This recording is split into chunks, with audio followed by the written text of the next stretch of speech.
In 1536, when Calvin says yes to Farel and he joins the Reformation movement there, one could not have anticipated at that point that within just 2 short years, Calvin would be banished and exiled from the city itself, and that he would be blamed by just about every other reformer in the reformed Swiss region for having provoked the controversy in the first place. Well, a lot of people are aware that Calvin was kicked out, and a number of people assume that the issue is the Lord's Supper. It's sometimes said that Calvin wanted weekly communion service and that the city wanted it monthly, and when he crossed swords with the city, that in the end they had him banished over this individual issue. Well, that's a bit like saying that World War I started only as a result of the assassination of the Archduke. Meaning it certainly started because of the assassination of the Archduke, but there were greater forces at play. And that's true here as well. Well, what are the forces that caused Calvin to be banished? Well, first and foremost, the city of Geneva was not technically part of the Swiss Confederation in terms of its answering to those cities that were pro-Reformation. Geneva in the Middle Ages had actually come under the Duchy of Savoy. And the Duchy of Savoy is a really storied house there in the southern part of France. They had been established by the Burgundians, and the Emperor Sigismund, earlier in the Middle Ages, had actually approved the Duchy of Savoy as an independent jurisdiction. Well, the Duchy of Savoy ruled over the city of Geneva, and the bishop there held sway and made the decisions for the city of Geneva itself, meaning it was relatively unlikely that it would join the Reformation. On the other side of the equation, though, there was the city of Bern. Bern was a German-speaking city that had embraced the Zwinglian line and was part now of the Swiss Reformation. They had a principal theologian there of a number of different stripes over the years. Well, Bern wanted to affect the Reformation, and it was a relatively powerful city. It had a pretty significant military force, for example. It was a city that was not to be messed with. Well, in 1536, the same year that Calvin agrees to stay in the city of Geneva, the Bern military marched itself down and they annexed the city of Geneva for itself, which effectively cut Geneva off from the Duchy of Savoy and the bishop down there. Well, what Bern wanted is they wanted these new areas that they had taken, these new French-speaking areas, to be more fully on board as their subordinates. And one of the things they did is they cast about for French humanists who were now Protestant living in the Swiss regions, and they would support and fund their efforts to reform these French-speaking cities. And the 2 men they chose are William Farel and Pierre Viret. Now, Farel and Viret are too often associated as merely Swiss men. They're not Swiss, they're both French. In fact, both of them had come from the same gene pool, you might say, as Calvin. They were both humanists. They had each been part of the Mouth Circle. And as a result of their biblical exegesis and their studies, they had joined the Reformation and fled to the Swiss regions. Well, the city of Bern conscripted these guys and sent them out. So, for example, in fall of 1530, Farel, ministering in the city of Neuchâtel, essentially browbeats and through a very forceful, aggressive form of reform, twists the arm of the city so that in the end they agree and adopt the Reformation, making Neuchâtel the first French-Swiss city to actually come over to the Reformation side.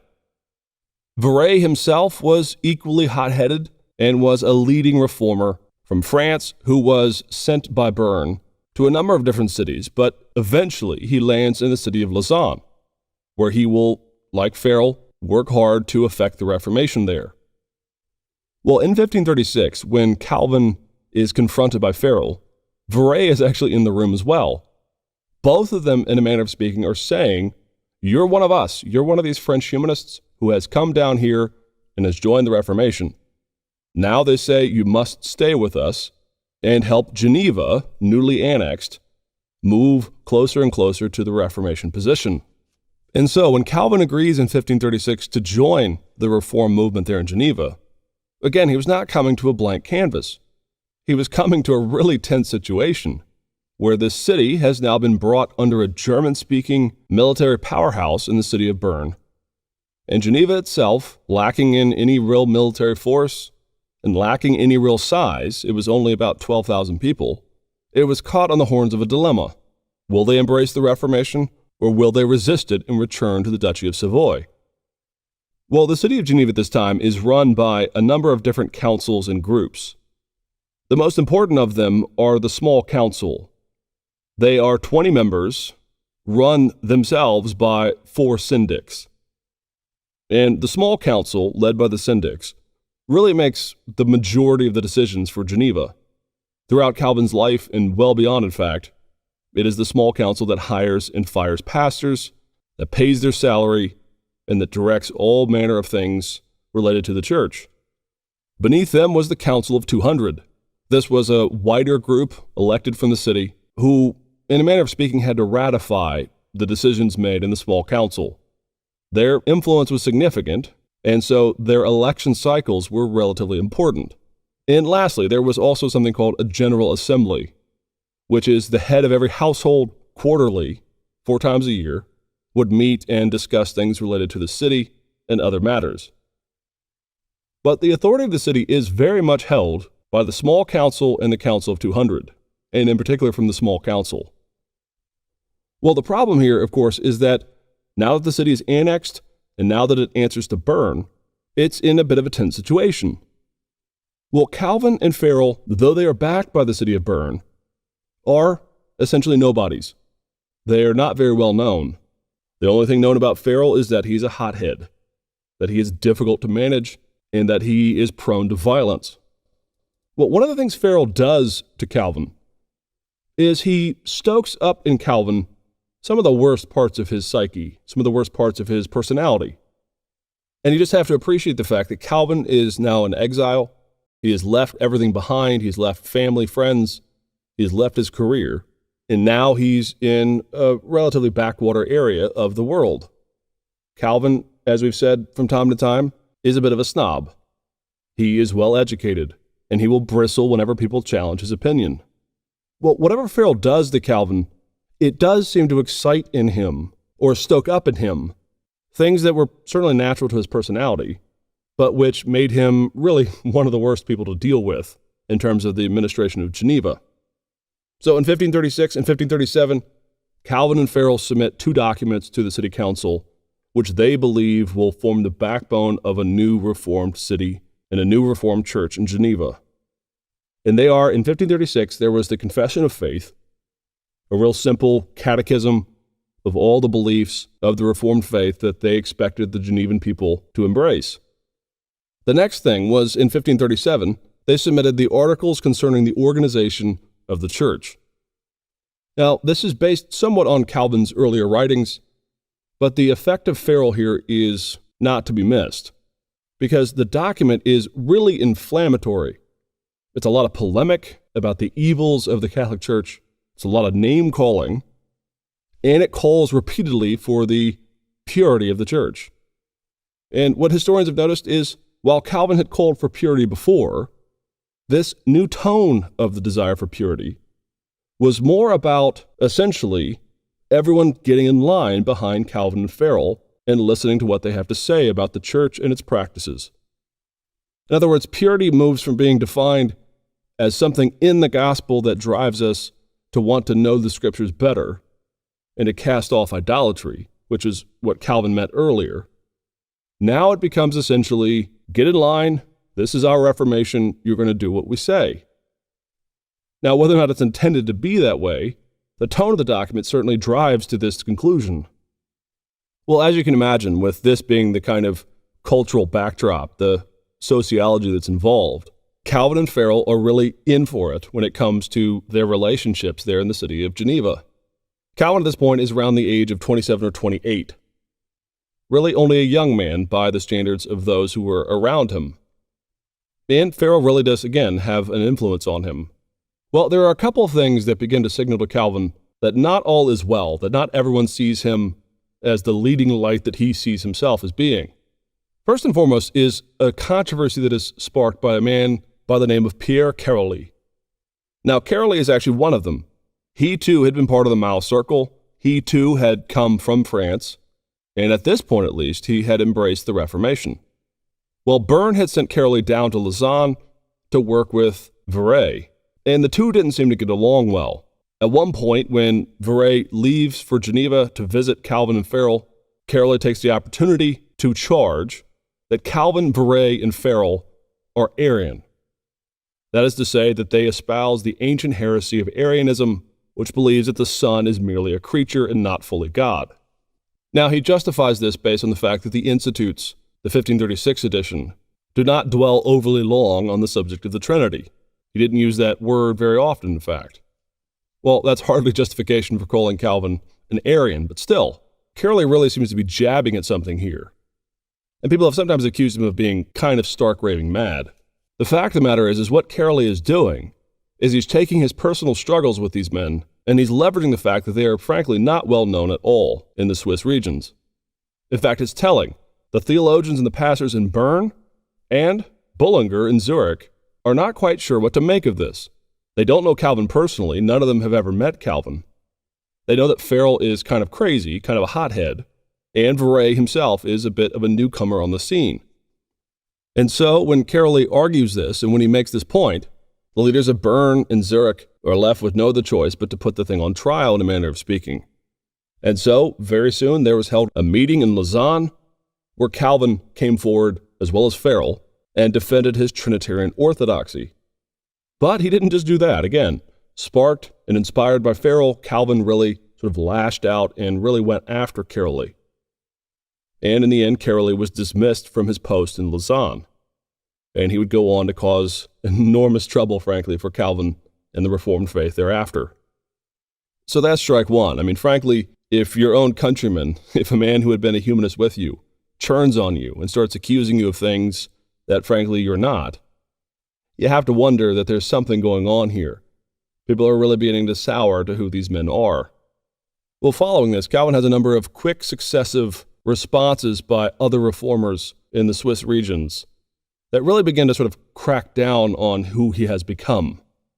First of all, you'll remember in our last lecture that we talked about the tense relationship between Butzer and Bullinger. After the death of Zwingli, Butzer had believed that the only path to safety was a full unity of Lutheranism and the Swiss Reformed movement. And so from the city of Strasbourg, Butzer had worked hard to craft something with Melanchthon that was called the Wittenberg Concordant. And this was a confessional document that eventually, strangely enough, neither Luther nor anyone in the Reformed movement ever embraced. But this was a document that was designed by Butzer to pull Strasbourg into the Smalkaldic League in an effort to ensure their safety. And of course, the Smalkaldic League had at its core the belief that you had to affirm Luther's understanding of the sacraments. Well, Butzer gave just enough leeway on this. Butzer was prone to say that Christ was truly in the sacraments, and he avoided any language of physical or spiritual. And at the time, at least, it was just enough to get Strasbourg admitted into the Smalkaldic League. Well, Butzer and Bullinger, as a result, were really frosty by this point. Bullinger believed that Butzer was going against his brethren in the Swiss regions. Well, around this time again, in the mid-1530s, Butzer is working to kind of isolate the Zurich line. Now, he's not doing so openly. He's doing it very covertly. But one of the things he does at this point is he reaches out to Bern and he vouches for the orthodoxy of Calvin and that they ought to treat him with respect because he is a good man. And Calvin is blessed by this in a manner of speaking. But when Calvin finds that Butzer has meddled with some other affair in Bern related to him, he actually sends a bit of a nasty letter to Butzer where, in no uncertain terms, he tells him to butt out, that he should at least have told him that he was going to Bern on his behalf for certain issues. He then chides Butzer for giving in too much to the Lutherans on the issue of the Lord's Supper. Now, just imagine, here's Calvin again, really thinking highly of himself, thinking that he is a man who ought to be taken as an equal. Well, the problem is everyone around him saw him as a little brother. He was the young man on the scene, and he was an outsider. But that didn't stop Calvin from slapping Butzer on the wrist, which was telling because he had not ever met Butzer by this point. Well, Butzer's response is perfect. He takes his time, he doesn't respond quickly. But when he does respond, he doesn't even deign to join the fight with Calvin. In other words, he doesn't feel the need to spar with a younger man. He just kind of dismisses the criticism. He speaks kindly and lovingly to Calvin, and he moves on. Well, the response from Calvin to this, we know, was horror. He, in a sense, realized just how rudely he had spoken to a man who had done nothing but kindness for him. Calvin reports that he has trouble sleeping for a few nights. He feels so guilty at his tempestuousness. The next crack in the armor comes when the city of Bern appoints a new sort of leading senior theologian or senior churchman for its ranks. The man was blue-collar, he was not well-educated. Calvin knew him only a little bit, and Calvin frankly thought he was a bumpkin. He thought he did not deserve this post, and really Calvin is chafing at the idea that the city of Bern, which has authority over Geneva, and therefore the clergy, now led by this bumpkin, has authority over him as well, caused the worst anxiety and the snobbishness within Calvin to come out. He writes to another one of the reformers, Myconius, and he complains about how foolish and bumpkinish this new theologian was. Well, the response to Calvin for doing this is really indignation at what a jerk he's being. Calvin is reminded that the man in Bern was actually an upstanding man, that though he was not well educated, he was not a heretic, and he was actually a man of upstanding value and integrity. So again, Calvin being told to shut up. Thirdly, and the last thing, is Calvin has published his Epistolae Duae at this time. And Epistolae Duae just means the two letters. And these are two letters that Calvin has written back to France to former humanist friends of his who have elected to stay in the Catholic Church. Well, it's in this document that you see the effect of Farel on Calvin, because in it, Calvin is pulling no punches. He is taking to task his two friends, his two former friends, for their unwillingness to embrace the Reformation. And so Calvin has it published, and he sends it around to those in the Reformed regions with a little bit of a, how about this, guys? What do you think? And it's Wolfgang Capito, one of the other band of brothers, who responds to Calvin. And he essentially says, Calvin, why don't you ask somebody whether or not something should be published before you publish it? Which is a great response. Rather than telling Calvin that he hates it, that he finds it rude and boorish, snobbish, instead he just says, why don't you ask us if this sounds like a good idea, man? Well, unfortunately, in the end, Calvin had not yet learned his lessons, and he was still under the sway of Farel, and his natural tempestuousness and his immaturity are on full display. What happened is in 1537, the evangelical faction within Geneva is elected to the Council of 200. Well, Calvin and Farel smell a victory, and they double down. They give to the city council both the articles concerning the Reformation or the order of the church, and they give them the catechism. And they stress that the city ought to require an oath of every citizen in Geneva that they either embrace these documents, embrace the faith and the theology within them, or they will suffer excommunication. Now, just to make sure that you understand this is draconian. This is over the top. It's one thing to submit to the city council two of these documents and ask for them to consider this and to embrace it. It's another thing to require an oath of everyone in the city on pain of excommunication. Later, after the controversy is over, a number who are hostile to Calvin and Farel will accuse them of starting their own little papacy there in the city of Geneva, or attempting to. Well, the only problem with this demand by Farel and Calvin is the city council had no right to make this decision. It was under Bern. For them to embrace alternative documents when Bern itself was already reformed and already had given them their liturgy and given them the order and the structure of their Reformation would have been unseemly at best. Again, the city of Bern is reformed, and it's handed over a liturgy. It's also handed over a cycle of the church calendar. Christmas and Easter and other high holidays were still embraced. The Lord's Supper was still unleavened bread, and it was celebrated monthly. What Calvin and Farel are essentially doing is saying, we have a better Reformation, or at least a Reformation that's better for us.